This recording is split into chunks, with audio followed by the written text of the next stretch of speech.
It's very difficult to get a position here in UAE. As you know, there are so many content creators here. So I would suggest to find a gap where you want to fill in with your content. I started making like brand collaborations like at 50k or something.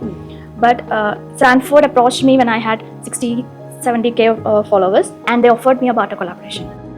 Hello everyone, this is HACA UAE's YouTube channel, and today we have a very special guest over here. We have Nivetha Thomas, or otherwise mostly known as rolling around in Dubai formerly, but now rolling around in Abu Dhabi.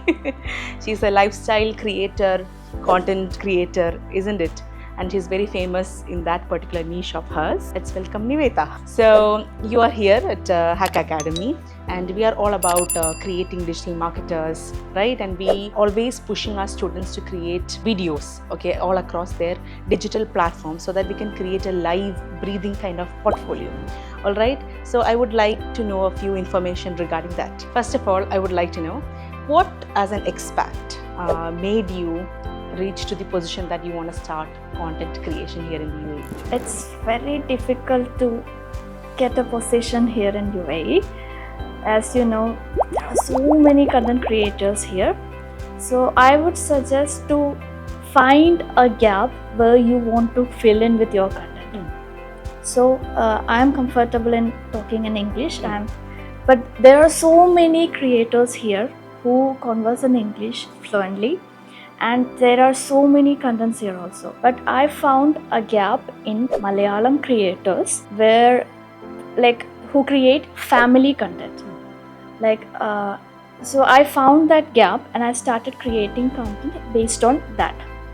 So it's very tough competition here. So if the views gets more in your regional language, Malayalam, English, I mean like Telugu, whatever, Tamil or whatever regional language it is, start from there. Wherever you start to get views, start from there.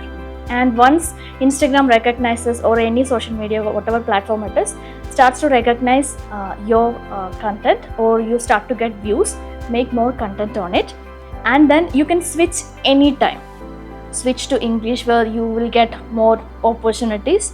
But first start in your regional language or wherever the gap is. Okay, so you're supposed to find the where you're on content wise, where there is a gap, hyper niche on it, and build there. Yes, exactly. Oh, that's nice. So I've been through your page, and I've come to the understanding that you've been getting a lot of brand collabs. You recently worked with Sanford and the Montessori course, right? These are the few brands that you worked with. So can you tell me, how did you get to that point where brands are coming to you and asking you for a collaboration? I started making content to show to the brands that I can do this. Like when you create content, what normally everyone does it, like they will go in the same flow. But whenever you reach to a certain point, you have to show to the brands that you can do it. So I started making, collaborating with other brands. Even for barter collaborations, I started creating content with even with barter collaboration with Sanford. I started making like brand collaborations like at 50k or something.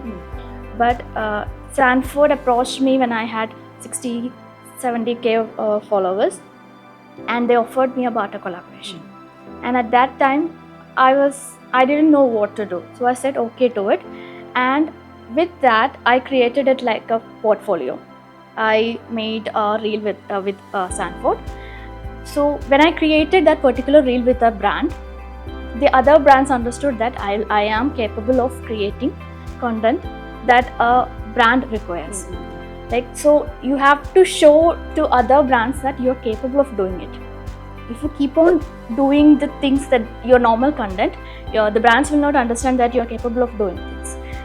Even if it is barter collaborations, you start creating content with barter collaborations and show it to the other brands that you are capable of doing these things.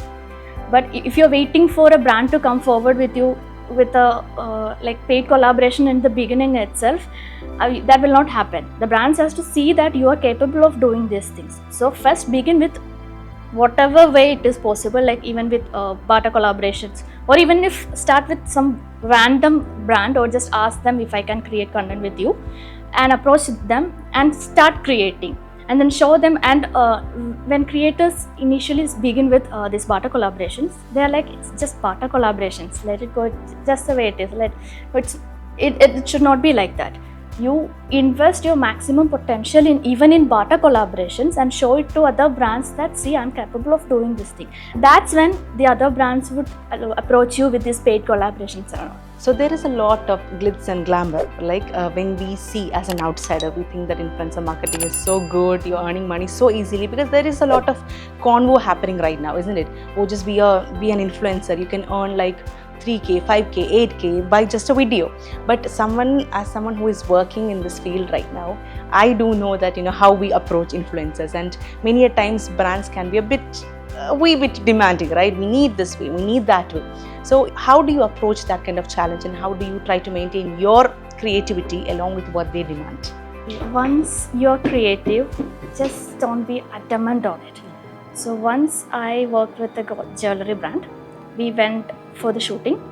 We reached there, the script was already approved, and once we reached there, the manager called and told me that it's not possible to include the initial shot, like some ornaments, that particular thing was, it's not possible to give that particular ornament for the shoot.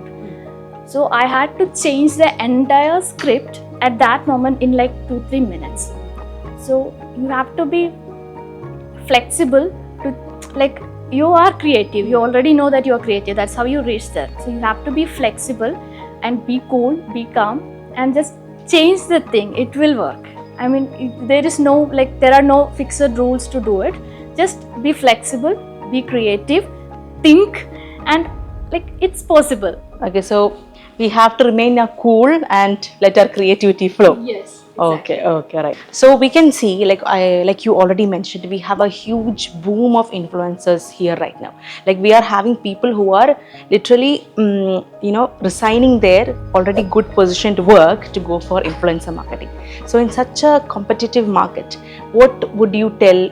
Like, what is the future of influencer marketing here in the UAE right now? It's very tough, but then I would say to stay the way you are, but upgrade. Thank you so much for being here, Nivetha. I really hope that we can do some future collabs and everything. Oh yeah. Sure. Okay, that's it, guys. Thank you so much.